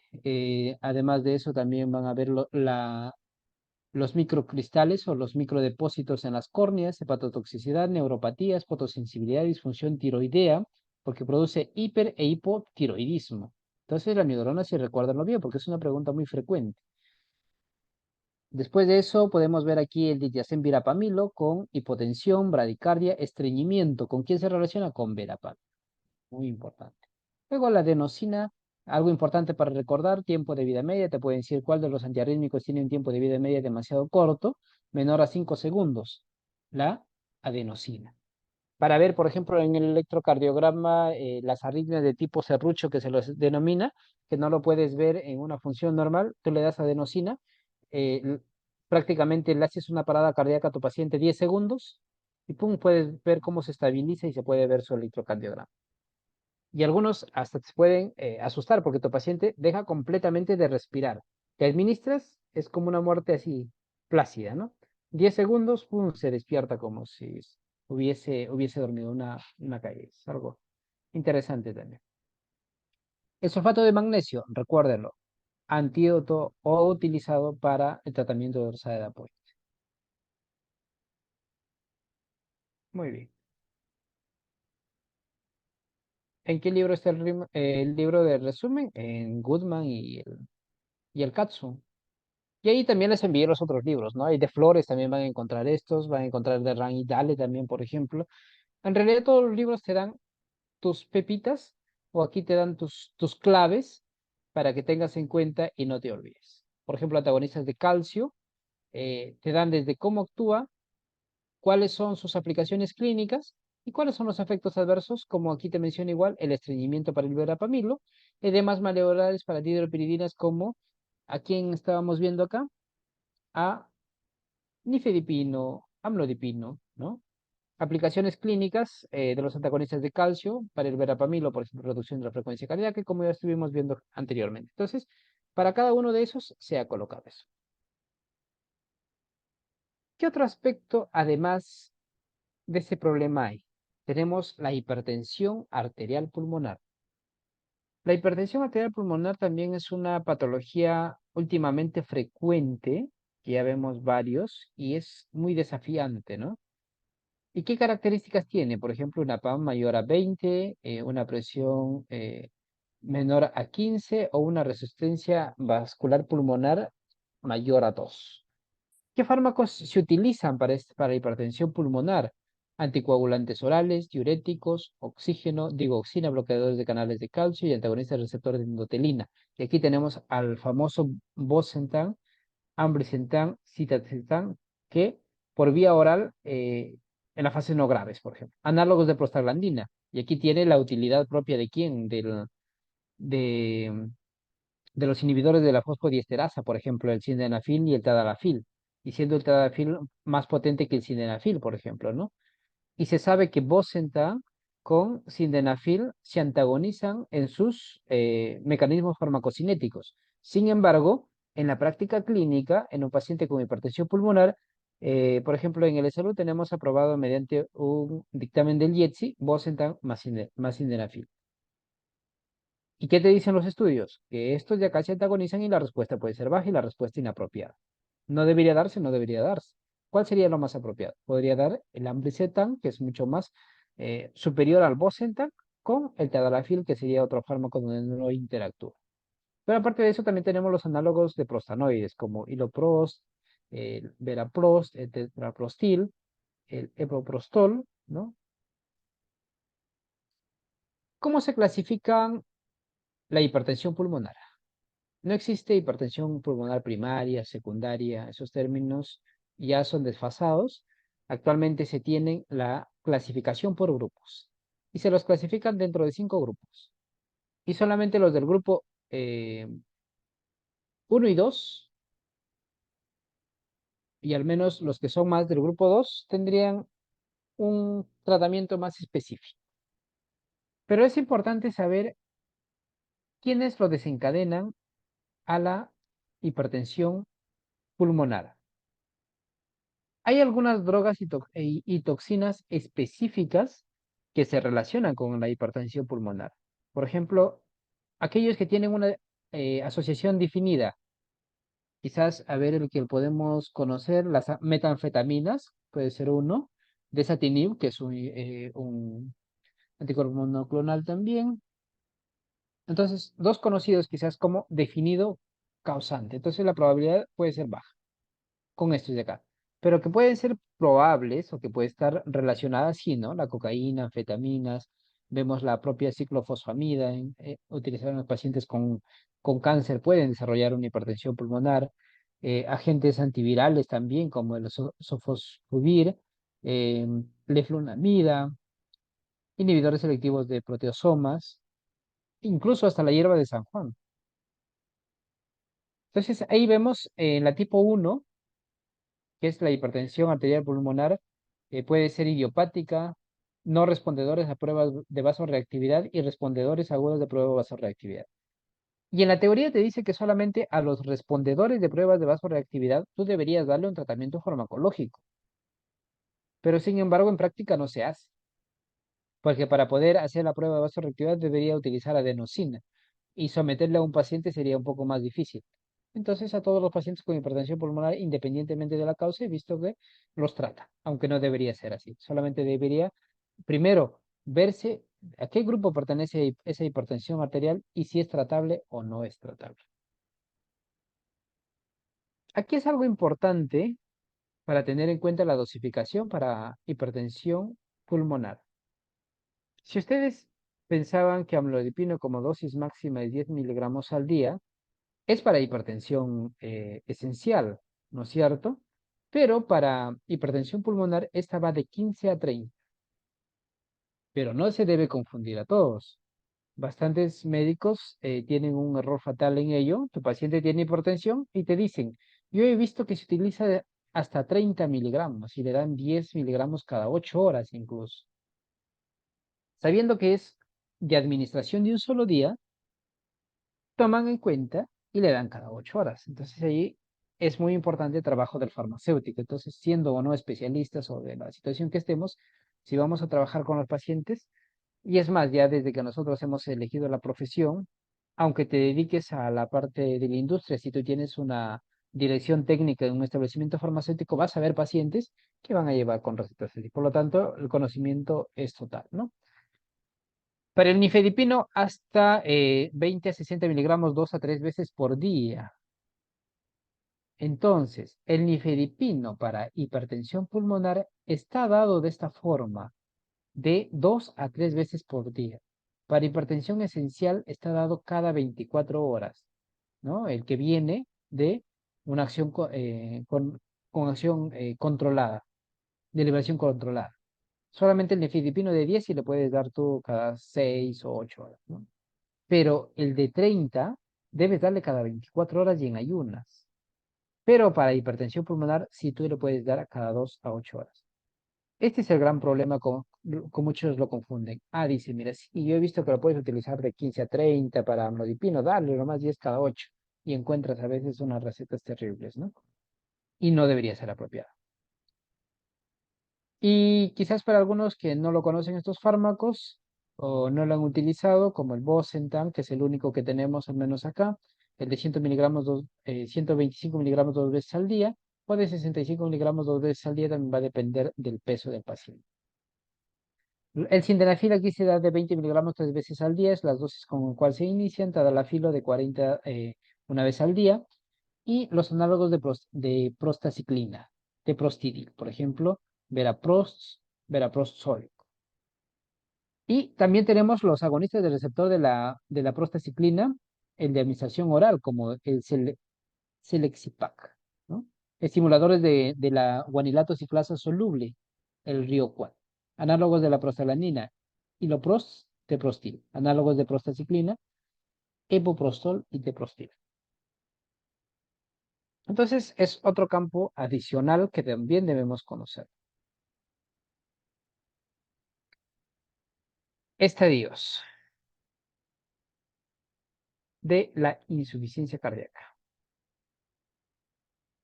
Consulta, ¿se va a brindar las grabaciones de video? Sí, lo que pasa que el ingeniero ya debe estar subiendo a más tardar mañana tanto el video del día viernes como el video del día de hoy, más, bueno, los PPT se está compartiendo, ¿no? Al finalizar la clase se comparte. Eh, Esta clase, la siguiente y el lunes va a ser todo farmacología, así que revisen todo su libro de farmacología. Entonces vamos por tema, hemos visto antibióticos, ahora estamos viendo el sistema cardiovascular El día viernes veremos lo que es diabetes mellitus y algunos más relacionados a ese nivel gastrointestinal. Y lo que es el día lunes veremos la neurofarmacología, ¿no? Entonces, todos los que actúan a ese nivel. Entonces, tienen para revisar durante estas 2 semanas el 100% de sus libros. Entonces, más material específico no se podría dar, porque ese es el tema general y no es como para el examen de Serum que te dan un temario. Aquí te lo pueden tocar un tema de todo tu libro de farmacología, de cualquiera de ellos. Por eso es importante revisar todo. Ahora, para la insuficiencia cardíaca, que es una condición muy importante también, que puede desencadenarse incluso por una hipertensión pulmonar o una hipertensión esencial, o incluso por una propia arritmia, esta tiene una clasificación, ¿no? De acuerdo a los NIHA o a los estadios, de acuerdo a sus clasificaciones también. Y en cuál de ellos considerar el tratamiento, ¿no? Y esto está dado por un FEBI, está dado por la medición de la FEBI, que está menor a 40%, menor a 50%, para indicar, y entre ellos la utilización. Aquí entra la utilización de los ARNI, un nuevo grupo de fármacos, la asociación de un ARA2 más un antagonista que ya lo vamos a ver más adelante, no recuerdo muy bien el de acá, los YECA, los ARA, los bloqueadores beta, los antagonistas mineral corticoide, y aquí entran los ISGLT2. Entonces, cuando hablamos de insuficiencia cardíaca, ¿cuáles son los grupos farmacológicos de elección? Diuréticos es número 1. Número 2, ISGLT2, dapaglifosina, empaglifosina, principalmente empaglifosina, antagonista mineral corticoide. ¿Quién tenemos? Espironolactona, bloqueadores beta, y tenemos los YECA o los ARA, ¿no? Entonces son 2, 4, 5 grupos farmacológicos de elección en un paciente con eh, insuficiencia cardíaca como terapia base. Ya de eso, si no hay respondedores y todo, ya podemos utilizar incluso hasta los nitratos, que ya se pueden considerar más adelante. Entonces aquí vamos a explicar un poquito más a detalle en este gráfico que es muy importante. Insuficiencia cardíaca crónica con una fracción de eyección menor al 50%. Te dice, si la presión arterial sistólica es menor a 100, entonces yo me guío por la frecuencia cardíaca.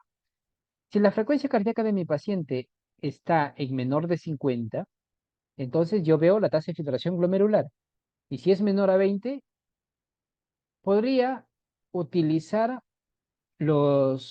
con extrema precaución, los ISGLT2, ¿no? Como empaglifosina o dapaglifosina. Y con mayor vigilancia especial, pero que sí se podría utilizar, quizás un diurético. Si mi paciente tiene una tasa de filtración glomerular de 20 a 30, entonces voy a ver el potasio.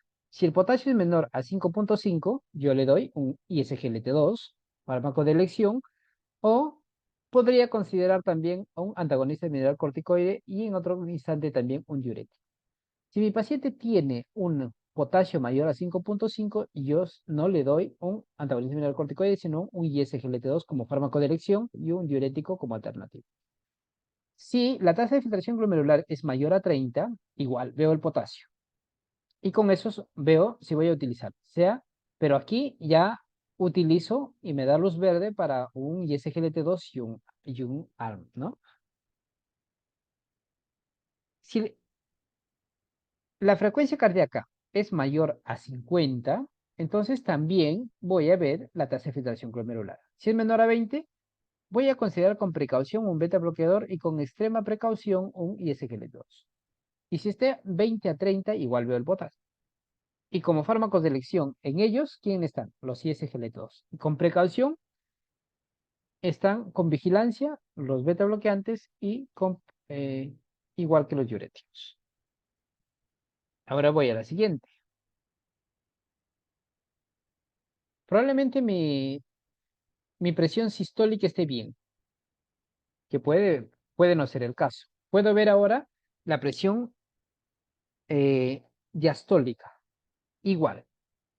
Veo mi frecuencia cardíaca. Si es menor a 50, me guío en la tasa de filtración glomerular y con lo que es el potasio. Pero aquí es algo más importante. Aquí nace los ARNI, ¿no? Aquí tenemos los ARNI, tenemos los IECA, tenemos los ISGLT2.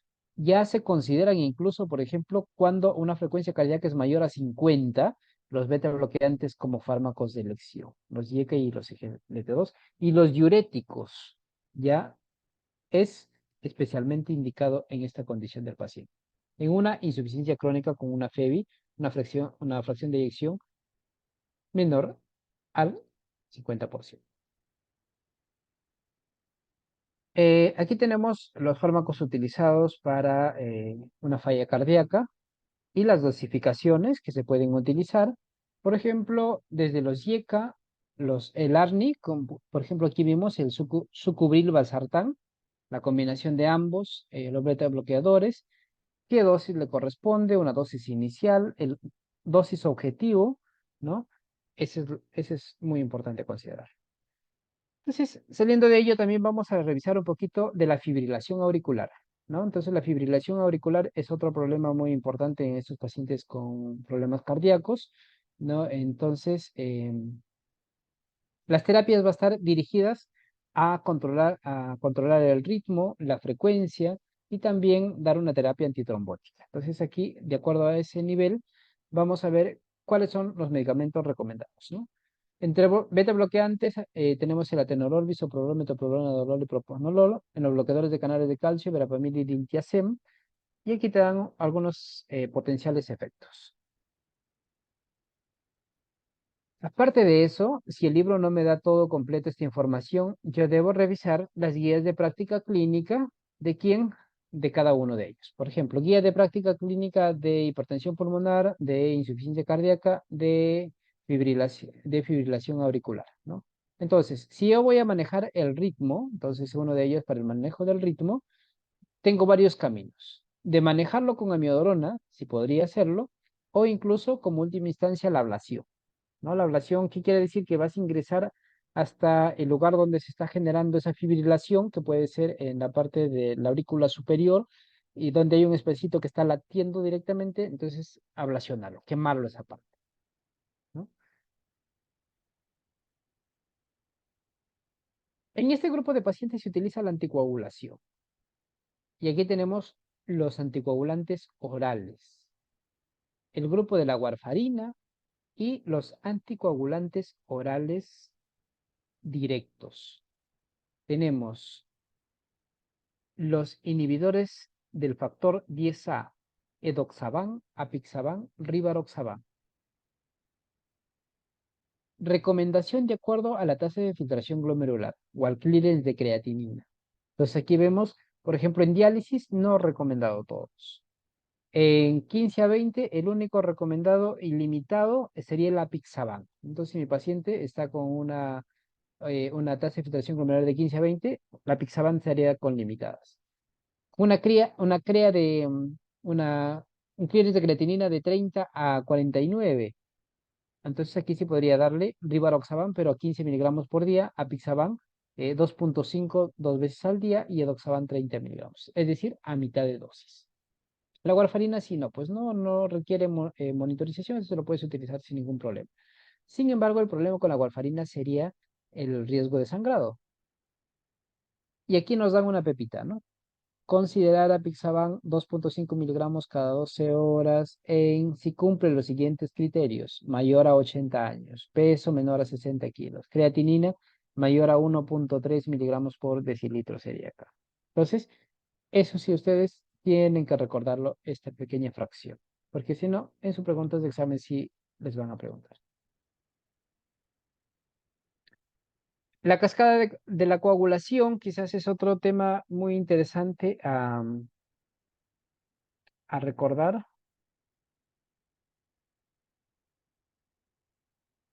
Entonces, estamos bien.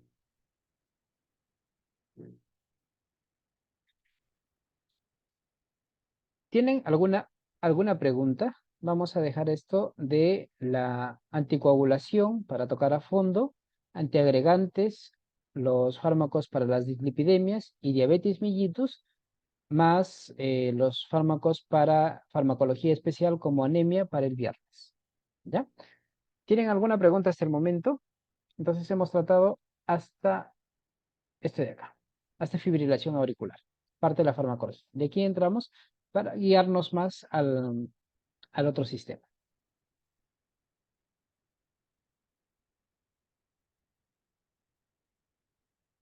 Bien, colegas, espero de que les haya sido provechoso la clase del día de hoy. Entonces, si está todo claro, pues me alegra porque hay mucho tema por revisar. Es demasiado amplio, sin embargo, recuerden las pepitas que se les da y las diapositivas he tratado de colocar lo más importante porque es más, de ahí te pueden preguntar todo y es todo tomado de los libros, ¿no? En los libros actuales de los cuales consideramos y en aquellos que hacen sus resúmenes que son interesantes. Entonces, revisar ello. eh,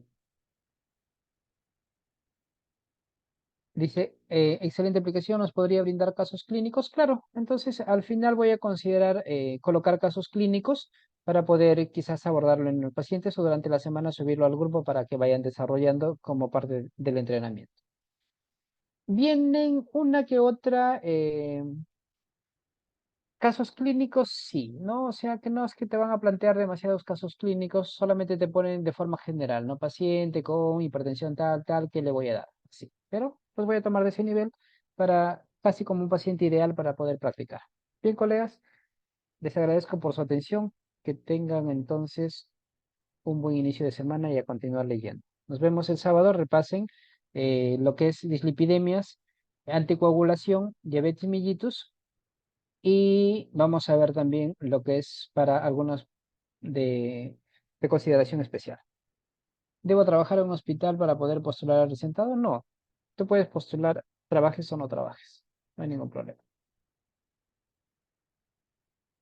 Si quieres que se llama una plaza cautiva, sí, pues no, pero para la plaza libre, trabajes o no trabajes. Esa es la única forma donde tú puedes ingresar a un trabajo sin tanto papeleo. Solamente necesitas aprobar tu examen. Y claro, pues apostar los primeros puestos y de esa manera tendrías 3 años tanto de experiencia como de la calidad profesional que adquieres. Días de clases, lunes y viernes, colega. Cuídense, buenas noches.